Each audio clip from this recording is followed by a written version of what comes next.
guys, I'm Oh My God Tarot, and this is your November tarot card reading.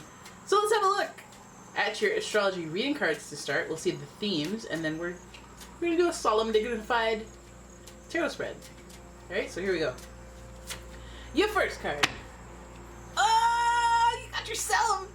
The energy is emotional, sensitive, caring, and loving, Cancer. It may concern family, a mother, or a child. So let's put that in our back pocket. We got Gemini energy. Woo! We're just coming off of the Gemini energy. The energy is communicative, mischievous, lively, witty, and informative. Stimulating exchange is possible. You know how them Geminis be. Stimulating exchange. I'll keep it PG. Then we have Taurus. The energy around you shows the abundance of nature. It is rich, earthy, and productive, yet relaxed and slow.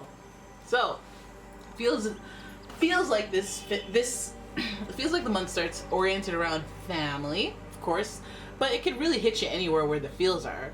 I mean, it could be anyone that's close to you that feels that you have a deep love for. It's essentially loved ones, but this also it speaks to the energy that is something you're sensitive about, something like a oh no you don't you talk about my mama type energy. Like, I'm sensitive this month. We also have the communication with Gemini, so it could be a little bit of a social month. You're doing a lot of talking, maybe you're a little protective in how you're communicating with people. And then we have Taurus energy, meaning you're a busybody, you're productive, you want to build stuff, you want to go out there and explore the earth. Maybe like go for nature walks, maybe you guys are on that kick as well. Some of you guys are doing the hustle and bustle thing of the money, get that money. But let's have a look at your tarot spread to see what's really going on. What is really going on with Cancer for November? What is coming up for Cancer for November that they should know about? What are the tarot themes associated with these astrological themes for Cancer in the month of November? Right, so here we go. Here for okay. So we're on the grind. We got the 9 of Pentacles, which is recognized as someone who's independent, somebody who can make their own coin. Now there's somebody in the mix this month that is very self-sufficient and full of opportunity, full of self-sufficiency, and they're on the brink of becoming a master. They're on the brink of mastery, right? So this is somebody who's at a level where they are recognized amongst their peers as someone who is reliable, responsible, successful, or it could be just the person that's looking at you, that's how they see you, as a very independent person, successful, somebody that they're in awe of. Oh my goodness. We have the moon here in reverse, so let's not get too in awe and have the blinders on as a result. There's a romantifying people that you're with thing that you kind of do.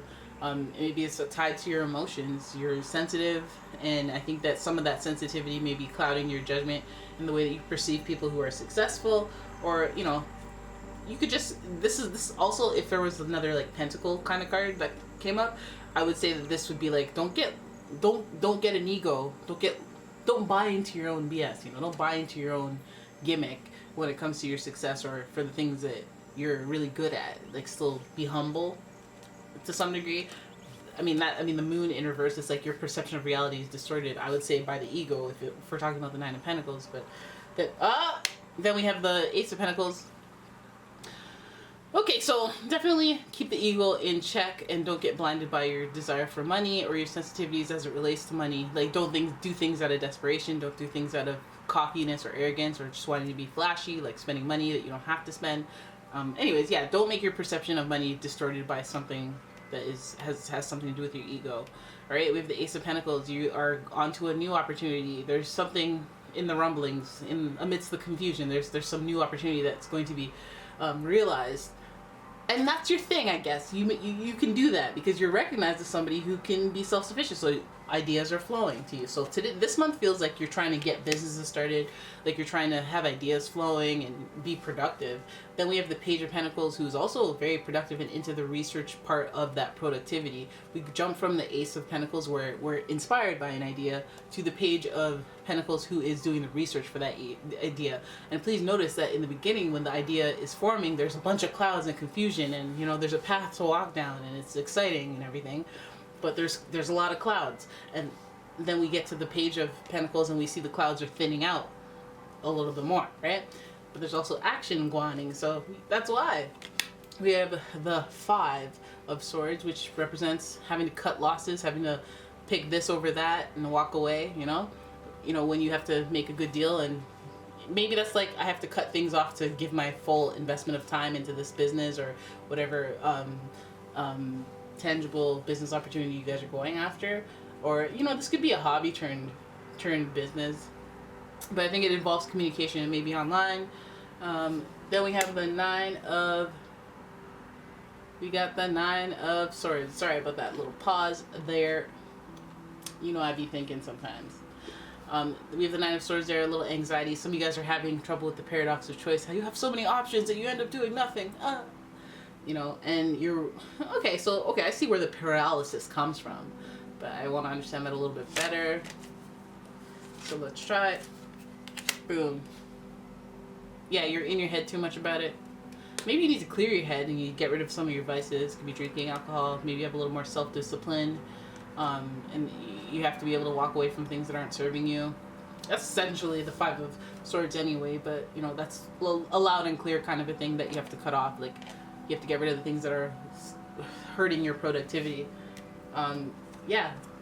Work may seem harder than it should be, and you're reflecting on whether or not you can sustain that type of effort, as well as how the heck did you do it before.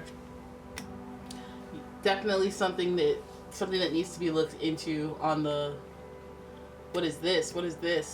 When those two cards pop up in a reading, it makes me go, okay, there's some addiction or there's some type of you that you've lost personal control of. And that may be, you could be overly exercising, you could be underly exercising, your diet can get away from you, drugs, alcohol, being obsessed with a person, depression, anxiety, anything that clouds your judgment because of your emotions, or because, you know what I mean? Like anything that's not necessarily who you are, but you are this as a result of the filter of non-sobriety, right? So there's something affecting your filter. You guys can be dealing with a Cancer, Gemini, Taurus, yes, but also a Pisces, Capricorn.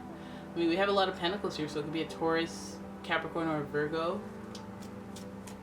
Lots of pentacles. We have a couple of swords, but majority, the recurring theme here is pentacles. Right? But this could also just be hitting you in the career finance area where you're on this journey and there's a new idea. So, I mean, it does make me feel like you already have something going on, and then there's a new opportunity that is going to be emerging this month for you, and there's just like you doing research for it. And I guess like maybe if some of you guys are at a 10 already and you have a lot of work and you don't know how you're going to fit it into your schedule, Nine of Wands, you're going to have to like cut some stuff off or deprioritize some things, or otherwise it's going to give you anxiety and you're going to feel overwhelmed.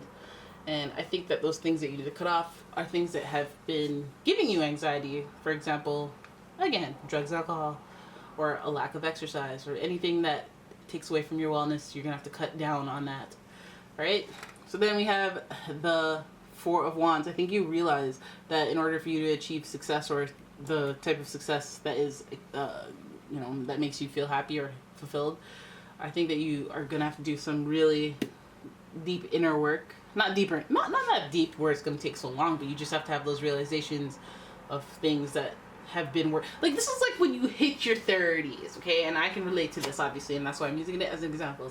When you hit your 30s and you realize, hey, you can't drink that much anymore, and not just because you're 30, but because your body is going to tell you that you're 30, and it's going to shut you down every time, And then so you're laying down on your bed, and you're reflecting, like, oh damn, I can't drink anymore, man. I just can't, because my lungs and my liver and everything's breaking down, and I feel like sick for 2 days for drinking for one night. I can't do it.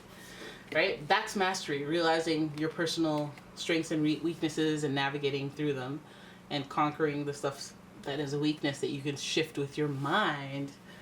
It's about bargaining with yourself. Like, all right, today I usually have 6 packs of cigarettes. I'm gonna do 3. I'm going to try to do 3, hopefully meet myself somewhere in the middle, Now, I'm not talking do 5.5 and be proud of yourself, but I mean, that's still some progress if we're going to be real. But you know what I mean? Like, set yourself up to win and talk yourself up during. Alright, so this month, boom. conquering stuff, getting through stuff, but also reaffirming that you are the successful being, the successful Pokemon who's of mastery. You just sometimes when you fall off, you got to get that recalibration going by getting rid of some of those vices and re-implementing some of those self-discipline strategies that you already know about.